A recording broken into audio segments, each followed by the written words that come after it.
ओम गुरुवे नमः। प्यारे हरि भक्तों, अब जो हम विषय ले रहे हैं वो ले रहे हैं अगर चंद्रमा किसी व्यक्ति की कुंडली में 11वें भाव में बैठ जाता है, 11th हाउस में। जो 12 भाव हैं, 12 भाव में से 11वें भाव में अगर चंद्रमा बैठ जाता है तो यह व्यक्ति के जीवन में क्या फल प्राप्त करता है, बहुत ही महत्वपूर्ण। और यहाँ पर ज्योतिष का थोड़ा सा रहस्यमय ज्ञान भी है। अब सबसे पहले मैं आपको बता दूं, चंद्रमा जहाँ पर भी बैठा होता है वहाँ से सप्तम भाव को पूर्ण दृष्टि से देखता है और तीसरे और दसम भाव को एक चरण से, पांचवें और नवम भाव को 2 चरण से और चौथे और 8वें भाव को 3 चरण से देखता है। और चंद्रमा अगर 11वें भाव में बैठ गया है, वहाँ पर अगर अंक 2 है तो चंद्रमा उच्च का हो जाएगा और वहाँ पर अगर अंक 8 का है तो चंद्रमा नीच का हो जाएगा। और अगर चंद्रमा 11वां भाव में बैठा होता है तो यह एक बड़ी अपने में अनोखी बात है कि चंद्रमा लाभ के स्थान पर बैठा होता है। हालांकि 11वें भाव में बैठ के सभी ग्रह अच्छा फल देते हैं, पर चंद्रमा अगर 11वें भाव में बैठा है तो ऐसे व्यक्ति को अपने जीवन काल के अंदर में व्यापार तो करना ही नहीं चाहिए, ये ज्योतिष शास्त्र कहता है। अभी आम ज्योतिषाचार्यों को ये बात मालूम है या नहीं है मुझे नहीं मालूम, लेकिन जो मेरा ज्योतिष कहता है उसके हिसाब से 11वें भाव में अगर आपका चंद्रमा बैठा, वो भी अकेला, तो ऐसे व्यक्ति को जीवन काल के अंदर में कभी भी व्यापार नहीं करना चाहिए। और अब खेतीबाड़ी करता है या कहीं नौकरी करता है वो एक अलग विषय है, लेकिन व्यापार नहीं करना चाहिए। नौकरी करे जो करना है उसमें उसको कोई तकलीफ नहीं होगी। तो ये ज्योतिष में चंद्रमा के 11वें भाव का प्रभाव बताया गया। और चंद्रमा, मैंने आपको ये भी बताया कि चंद्रमा जो है एक स्त्री ग्रह है, न कि पुरुष ग्रह है। और चंद्रमा जो है मन का कारक भी है। व्यक्ति के जीवन में जो कभी कभी भटकाव आता है वो जो है चंद्रमा के कारण ही मनुष्य के जीवन में भटकाव की उत्पत्ति होती है। बहुत ही सुंदर विषय है, बहुत ही सुंदर है, समझने वाला भी है। लेकिन सबसे बड़ी बात यह, 9 ग्रहों में चंद्रमा एक ऐसा ग्रह है जिसका कोई शत्रु नहीं है। वो सबको अपने मित्र दृष्टि के तरह देखता है और कोई शत्रु ग्रह इसका नहीं है। इसलिए यह सभी ग्रहों का चक्कर भी लगाते हैं, वहाँ कुछ कुछ समय रुकते भी हैं। इसलिए रुकते हैं क्योंकि सभी ग्रह इनसे प्रेम करते हैं, केवल राहु केतु को छोड़ के। राहु केतु का तो हिस्सा भी अलग है, उनके बारे में तो हम अभी बात ही नहीं करें, वो हम करेंगे इसी भी में, बतलाएंगे उसका भी क्या है। तो ये चंद्रमा के बारे में मैंने आपको थोड़ी सी एक विशेष जानकारी दी और आगे भी देते ही रहूँगा। खैर ऐसी बात नहीं है, जब तक जीवन दिया है। मैं कल किसी सज्जन का एक वीडियो देख रहा था और उसमें वह बता रहे थे कि अन्य ग्रहों में भी प्राणी रहते हैं। अरे हमने तो ये बात आपको ज्योतिष में पहले ही बता दिया कि आप लोगों का पुनर्जन्म है, आप लोग दूसरे ग्रहों से आए हुए हैं और अपने भोग को भोगने के लिए यहाँ आए। जिस प्रकार से यहाँ क्रोधित होके व्यक्ति को दंड दिया जाता है, उसे जेल में भेज दिया जाता है या उसे कोई सज़ा मिलती है, उसी प्रकार से जो मनुष्य ब्रह्मांड में अपनी अपनी जगह बैठकर उद्यम मचाते हैं तो उसके लिए भगवान उसको अन्य ग्रहों में भी भेजते हैं, लेकिन पृथ्वी पर भी भेजते हैं। तपस्या के हिसाब से भी भेजते हैं और उसके कर्मों के हिसाब से भेजते हैं। इसीलिए कुछ व्यक्ति श्रेष्ठ समय में पैदा होते हैं और श्रेष्ठ कार्य करते हैं। कुछ व्यक्ति ऐसे वक्त में पैदा होते हैं वो आके केवल समाज के लिए एक परेशानियों की उत्पत्ति पैदा करते हैं। यह भी ज्योतिष शास्त्र में वर्णित है। और ज्योतिष शास्त्र में यह भी स्पष्ट रूप से लिखा हुआ है कि जीवन, मृत्यु, विवाह होना न होना, किस योग में आपने जाना है, कौन सा कार्य आपने करना है, किस विषय में आपकी रुचि होगी और क्या आपके प्रारब्ध में लिखा है, यह समस्त जानकारी ज्योतिष शास्त्र के अंदर में लिखी हुई पड़ी है। सिर्फ विद्वान व्यक्ति को पहचानने की मनुष्य में भी और ऐसे योग्य व्यक्ति को पहचानने की क्षमता मनुष्य के अंदर होनी चाहिए कि यह व्यक्ति जो बात कर रहा है क्या वास्तविक रूप से यह बात सत्य कह रहा है या असत्य बात कह रहा है। उसके अलावा ये ज्योतिष विद्या के अंदर में भी वही व्यक्ति आता है जिसके ऊपर में कुछ प्रभु की विशेष कृपा होती है। नहीं तो आदमी का अधिकांश इस कलयुग में जो मैंने देखा है उसका ध्यान ज़्यादातर क्या है, केवल दो ही विषयों पर जा रहा है, या तो वो प्रेम में लिप्त है या वो धन में लिप्त है। जो धन में लिप्त है उसको प्रेम की प्राप्ति नहीं है और जिसको प्रेम की प्राप्ति है उसे धन की प्राप्ति नहीं है। यह है बिल्कुल सत्य बात, क्योंकि कई जन्मों ले चुके और कई जन्म आपने लेने हैं, लेकिन जो भी आप कार्य करने के लिए विशेष रूप से इस पृथ्वी पर किसी न किसी कार्य के उद्देश्य से ही आपका जन्म हुआ है। आपने देखा होगा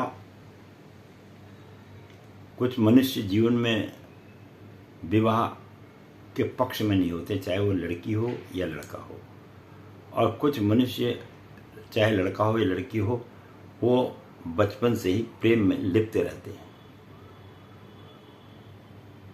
तो ये क्या है, ये सब उसके पूर्व जन्म के संस्कारों का फल उसको मिलता है।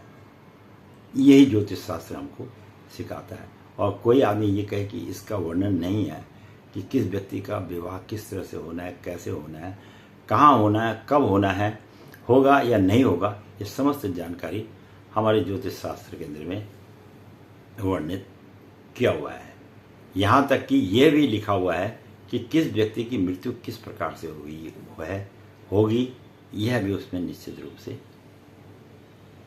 है।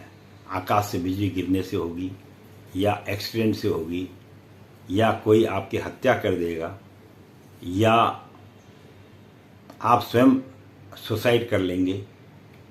तो इन तमाम विषयों के बारे में, आपका विवाह कब होगा, कितने विवाह होंगे, कैसे होगा, आपको पुत्र क्या ठीक मिलेगा या नहीं मिलेगा, क्या पिता और पुत्र की बनेगी या नहीं बनेगी, क्या यह संपत्ति को जोड़ने वाला होगा या संपत्ति को बेचने वाला होगा, इन तमाम विषयों में ज्योतिष के अंदर में संपूर्ण जानकारी है जो मैं आपको समय समय पर बताता रहता हूँ। और मैं आपसे कई बार आप लोगों से मैंने कहा भी है, निवेदन तो मुझे करने की, खैर कहने की आवश्यकता आपसे है नहीं। मैं आपसे इस बात को क्यों कहूँ कि आपसे मैं निवेदन कहूँ, करने को कहूँ। हम तो एक ब्राह्मण आदमी हैं, आचार्य आदमी हैं हम। हमारा फर्ज केवल आप लोगों को बतलाने का है।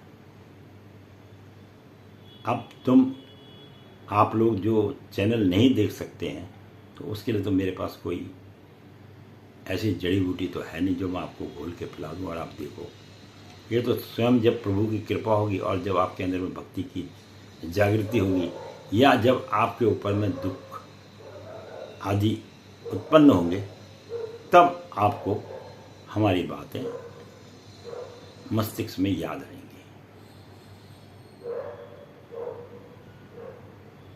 अगर किसी व्यक्ति को रोज पका पकाया स्वादिष्ट भोजन की प्राप्ति होती है तो उसे भूखा रहने की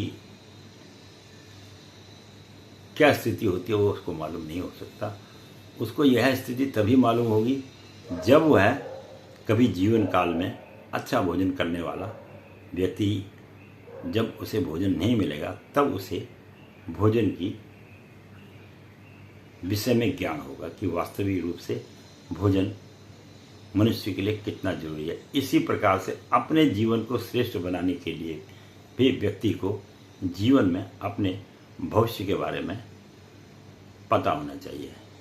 ऐसा नहीं है कि हमने पढ़ लिया लिख लिया और हम एक योग्य व्यक्ति बन जाएंगे। अरे इलेक्शन में तो सारे लोग खड़े होते हैं, लाखों लोग खड़े गए, सारे के सारे पद की प्राप्ति कर लेते हैं? कभी नहीं करते। कईयों की तो जमानत भी जब्त हो जाती है। पेपर में देने के लिए IAS अफसर के लिए दुनिया भर के बच्चे पैदा जो अपनी जो है स्टडी करते हैं सुबह से शाम तक, लेकिन उसमें सफलता प्राप्त नहीं करते। दुनिया भर के बच्चे चाहते हैं कि मेरे बच्चे इंजीनियर और अच्छे अच्छे योग्य बन जाएं, वो जीवन में अच्छे इंजीनियर बन ही नहीं पाते हैं। और कई सोचते हैं कि हमारे बच्चे विदेशों में चले जाएं, वहाँ जाकर चले जाएं, वहाँ से पैसा कमाएं, वो विदेश जा ही नहीं पाते हैं। तो ये क्या है? ये समस्त चीज़ जो है पहले ही ब्रह्मांड में से आप लोगों के किस्मत पे लिख दिया गया है।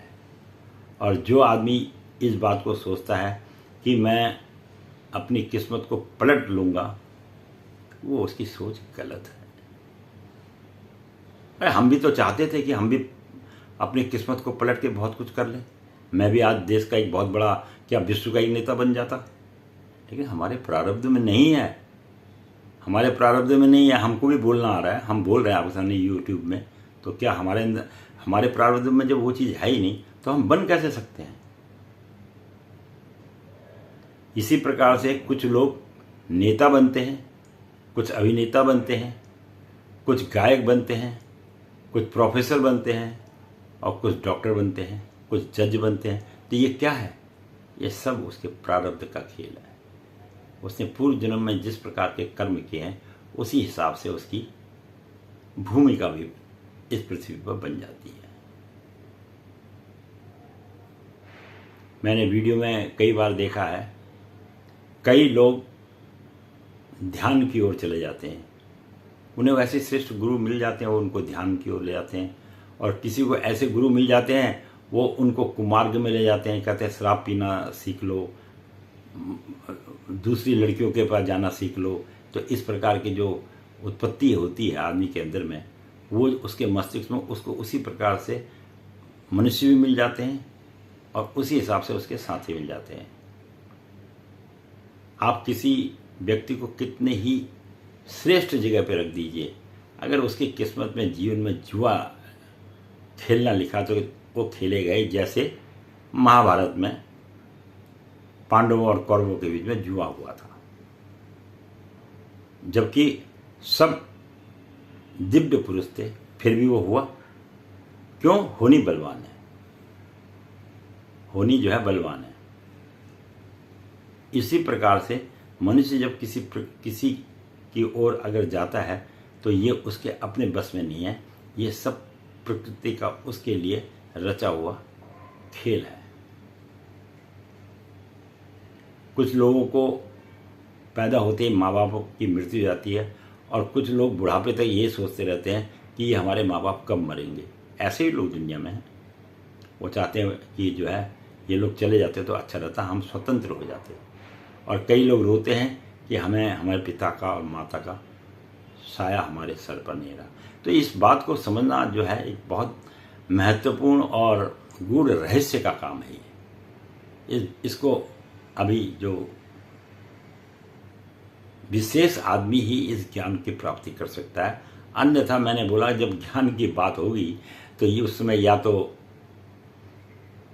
आपको कोई ऐसा कार्य पड़ जाएगा कि आप इसको नहीं देख पाएंगे, या कोई मेहमान आ जाएगा, ये आपसे छूट जाएगा।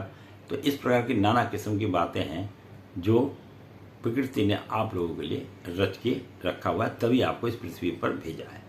यही सबसे मेन महत्वपूर्ण है। अब हम देखो खाली ग्रहों के बारे में समझाना एक अलग विषय है, लेकिन वास्तविक रूप से जीवन का जो महत्व है उसके विषय में अगर हमने आपको जानकारी, ज्योतिष तो यूट्यूब पे हजारों आदमी देने वाले हैं और दे रहे हैं, चाहे उन्हें जितना भी ज्ञान है अपने ज्ञान के हिसाब से। हम ये नहीं कहते कोई अज्ञानी है, पर यह है जितना उनके अंदर ज्ञान होगा उतना ही तो वो देंगे।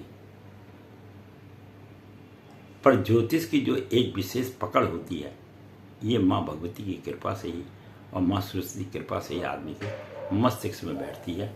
इस बात को भी आपको जीवन में ध्यान रखना चाहिए।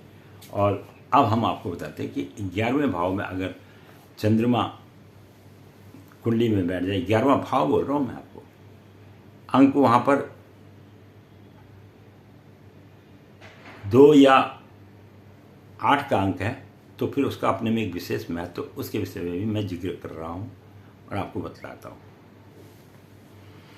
तो जिसका 11वें भाव में चंद्रमा बैठा होता है, ऐसा व्यक्ति सर्वप्रथम तो क्या करता है कि वह देश विदेशों की यात्राएं अत्यधिक ज़्यादा करता है, घुमाता है ना, क्योंकि चंद्रमा भी एक जगह पर स्थिर रहता, हर नक्षत्र में घूमता रहता हो। उसी प्रकार से यह व्यक्ति को भी जीवन में कई जगह पर यात्राएं कराता है, और जिसके कारण यह व्यक्ति धनी भी रहता है। अब भाई धनी तो रहेगा ही, जो आदमी के पास पैसा होगा वही तो विदेश जा पाएगा। अगर उसके पास या तो पैसा केवल रुपया ही नहीं है, विद्या भी पैसा है। कई लोग विद्या के आधार पर भी विदेशों में चले, तो विद्या को भी आप धनी ही मानिए। तो दो प्रकार से आदमी जाता है, या तो विद्या के आधार पर या धन के आधार पर। तो दो प्रकार से आदमी विदेशों में जाता है।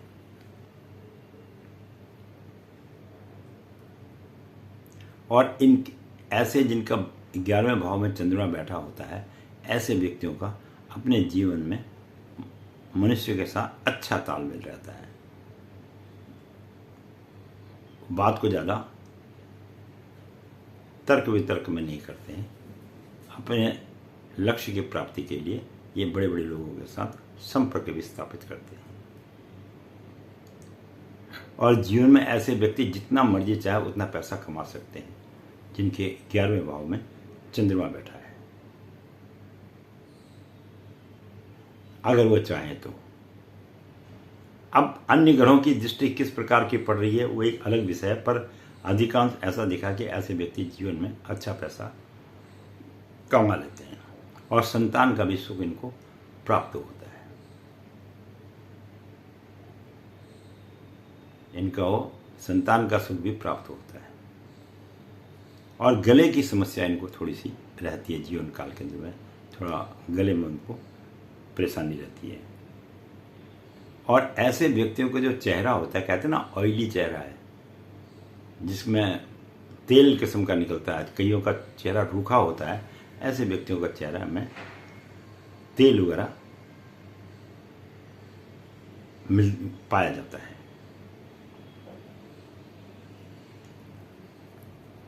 और ऐसे व्यक्ति जिस भी क्षेत्र में जाना चाहें, किसी भी क्षेत्र में, ये वहाँ पर सफलता प्राप्त कर लेते हैं। ये इनके अंदर में एक विशेष गुण है चंद्रमा के 11वें भाव में बैठने। और ऐसे व्यक्तियों के पास में जीवन में नौकर चाकरों की भी कमी नहीं रहती है।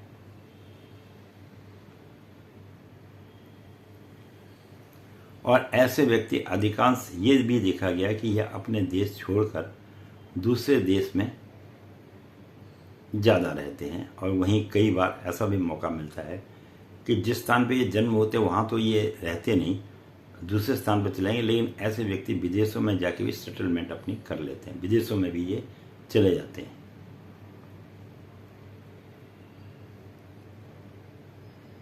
अगर ऐसा जब ये पंचम भाव को देखता है, जहाँ एकादश भाव से जब पंचम भाव को देखता है, तो ऐसा व्यक्ति जो है एक अच्छा सेल्समैन और अच्छी ट्रेडिंग के द्वारा धन कमाने वाला भी व्यक्ति पाया जाता है।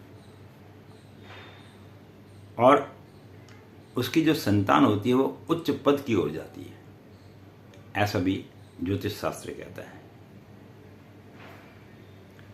और अगर इसी जगह पर चंद्रमा के साथ राहु केतु या शनि की दृष्टि पड़े या शनि बैठ जाए और अंक भी 8 हो जाए, तो व्यक्ति को फिर जो है हार्ट की बीमारी तो हुई समझो, और गले में भी उसको गंभीर रोगों का सामना करना पड़ सकता है।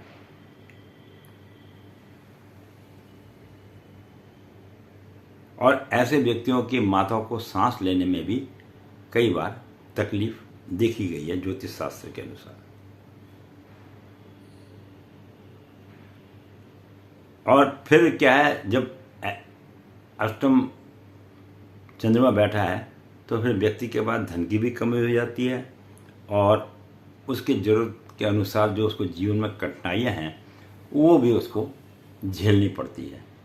तो इस प्रकार से, और साथ में अगर चंद्र के साथ राहु केतु शनि आदि बैठ जाते हैं तो फिर आप समझिए आपकी कुंडली में पितृदोष की उत्पत्ति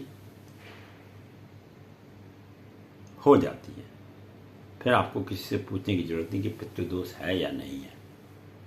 देखिए, अधिकांश जो मैंने अपने जीवन में अनुभव किया है, जो पहले के लोग थे उनकी कुंडली में पितृदोष कम था, लेकिन जो अब नई बच्चों की जो कुंडलियां आ रही हैं उनके अंदर में पितृदोष कुछ ज़्यादा ही आ रहा है। और उसका रीज़न, उसका जो बात है, ये ऐसी क्यों आ रहा है? क्योंकि पहले लोग माता पिता का बड़ा आदर करते थे, अपने से बड़ों का, बड़ा बुजुर्गों का सम्मान किया करते थे। वह सम्मान आज के देश में ख़त्म हो चुका है। कुछ हैं, ऐसी बात नहीं है, समाप्त तो दुनिया से कोई चीज़ नहीं होती है, लेकिन पर जिस भाव से पहले लोग अपने माता पिता की सेवा करते थे, आज के बच्चे उस भाव से माता पिता की सेवा नहीं करते। अब सेवा करने का मतलब यह है कि माता पिता की आज्ञा का पालन ना करना भी तो एक सेवा ना करने के बराबर है। और माँ बाप भी इतने मजबूर हो जाते हैं आजकल के बच्चों के हिसाब से, उनके व्यवहार के हिसाब से, वो भी कहते हैं, बहुत पहले समझाते हैं, जब समझ में नहीं आता फिर कहते हैं इसको अब इसके हाल पे ही छोड़ दो, ये जो करता है करने दो। क्योंकि कुछ बच्चे पूर्व जन्म के कर्मों को लेके ही इस प्रकार से पैदा होते हैं कि उन्हें कितना भी आप समझा लो, उनकी समझ में कुछ बात आती नहीं है। तो ये कोई हमारे भारतवर्ष में ही नहीं है, ये समस्त संसार में है। ये केवल भारतवर्ष का ही नहीं है, समस्त संसार में भी है कि आजकल पढ़े लिखे तो पहले भी इनसे विद्वान थे। जो आजकल के पढ़े लिखे हुए अपने आप को बोलते हैं, ये तो कुछ भी पढ़े लिखे नहीं है। इनसे ज़्यादा पढ़े लिखे तो पहले के लोग थे, जितने ऋषि मुनि, जिन्होंने इतने बड़े बड़े शास्त्र ग्रंथ वगैरह लिखे हैं, रामायण जैसी की कल्पना कर दी, महाभारत जैसे शास्त्रों का निर्माण कर दिया, वेदों का, पुराणों का वो कर दिया, समस्त दवाइयों का, आयुर्वेदिक दवाई वगैरह के बारे में संपूर्ण जानकारी रखी। तो आप क्या सोचते हैं, क्या आज ही है? क्या सर्जरी आज ही हो रही है? जैसे हम कहते हैं आज सर्जरी करके ये कर दो। क्या जब रावण को अमृत की प्राप्ति हुई तो उसकी नाभि में अमृत की स्थापना कर दी गई थी, और जितने बड़े ऋषि मुनि थे उनके पास में आज से ज़्यादा अच्छे शस्त्र थे। जो आज शस्त्र अभी तक वो बने नहीं हैं, उनसे भी ज़्यादा सटीक शस्त्र उनके पास में था। आज तो हमें शस्त्र चलाने के लिए उन साधनों को इकट्ठा करना पड़ता है, लेकिन वह अपने योग और तप के बल पर किसी भी वस्तु को, अपने शस्त्र को अपने हाथों में प्राप्त कर लेते थे। तो ये संस्कारों की बात हो या ज्योतिष की बात हो, यह समस्त चीज का वर्णन जो है हमारे पिछले इतिहास में ऐसा कहा जाता है। अब जिस प्रकार से हमारे देश में महात्मा गांधी, सुभाष चंद्र बोस, जवाहरलाल नेहरू, कई लोग, और विवेकानंद जी, गौतम ऋषि जी पैदा हुए, तो हम लोग आज उनके बारे में केवल इतना ही ज्ञान रखते हैं कि वो इस पृथ्वी पर पैदा हुए थे और उन्होंने ये कार्य किए थे। अब अच्छे कार्य किए थे या बुरे कार्य किए थे उसके विषय में हम नहीं जाएंगे। उन्होंने ये कार्य किए थे, तो हमको क्या है, आज उनके विषय में, इस चीज़ के बारे में थोड़ा बहुत ज्ञान है। वो क्यों है?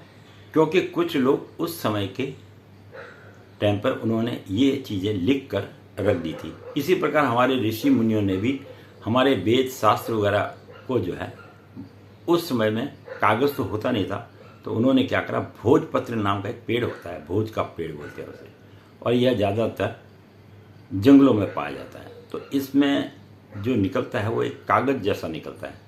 उसी भोजपत्र पर आज भी यंत्र मंत्र तंत्र वगैरह की सिद्धियों के हिसाब से लिखा जाता है। तो उस समय का साधन जो था और जो नाना किस्म के पेड़ पौधे होते थे, उन पेड़ पौधों से ही उस किस्म की,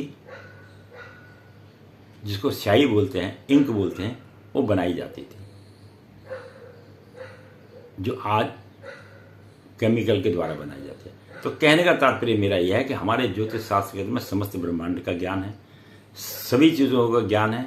और मैंने ये भी बोल दिया कि आप लोग दूसरे ग्रहों से आए हुए व्यक्ति हैं, चाहे आप अपने आप को कितना ही श्रेष्ठ माने, सब आप अपने पूर्व जन्म के कर्मों को लेकर आए हैं। मैं अभी आपको बताऊंगा कि ब्रह्मांड क्या है और मुक्ति का मार्ग क्या है। इसमें मैंने पार्ट 1 तो दे दिया है, अब पार्ट 2 में जो है तभी दूंगा जब मैं पहले ही अपनी चंद्रमा की 12वीं स्थान पर बैठ के, जो 12 के 12 भाव में जब चंद्रमा बैठता है, उसका विषय में संपूर्ण जानकारी जब मैं इन वीडियो में दे दूंगा, तदुपरांत फिर मैं जो है ब्रह्मांड के रहस्य के बारे में और मुक्ति के मार्ग के में आपको आगे की चर्चाएं हम करते रहेंगे। इसके साथ ही वीडियो देखने के लिए बहुत बहुत धन्यवाद। कभी कभी वीडियो हमारी थोड़ी लंबी तो हो ही जाती है, पर कोई बात नहीं, समझने के लिए वीडियो लंबी होना कोई बुरी बात नहीं है। तब देखिए जिसमें आपके पास समय हो और आपका मन करे। अब जिसका मन ना करे वो तो भैया अपने कानों में अंगुली डाल ले, मत सुने। और क्या कर सकते हैं, हम तो यही कर सकते हैं, क्योंकि ऐसा है, मैंने बोला ना कि ज्ञान भी हर व्यक्ति के भाग्य में नहीं है। जिस प्रकार से माता पिता का सुख हर व्यक्ति के किस्मत में नहीं लिखा होता है, उसी प्रकार से ज्ञान की प्राप्ति भी हर व्यक्ति की किस्मत में नहीं होता है। इसके साथ ही मैं पंडित गिरीश तिवारी अपनी वाणी को यहीं पे विश्राम दूंगा और साथ में ये भी कहूँगा आप लोग सुखी रहें और संपन्न रहें, आपके जीवन में रोज़ नई खुशियाँ प्राप्त हों, यही पंडित जी का आशीर्वाद है। बाकी हमारे पास कुछ नहीं है भैया, हम तो सन्यासी आदमी और पक्कड़ आदमी है, हमारे पास कुछ नहीं है। हम आपको आज के डेट में साफ बताएं, और ना ही मैं किसी से किसी प्रकार का कोई प्रलोभन चाहता हूँ। जो हाल में भगवान रख देता है उसमें खुश रहो, वही सबसे बड़ा संत है। धन्यवाद।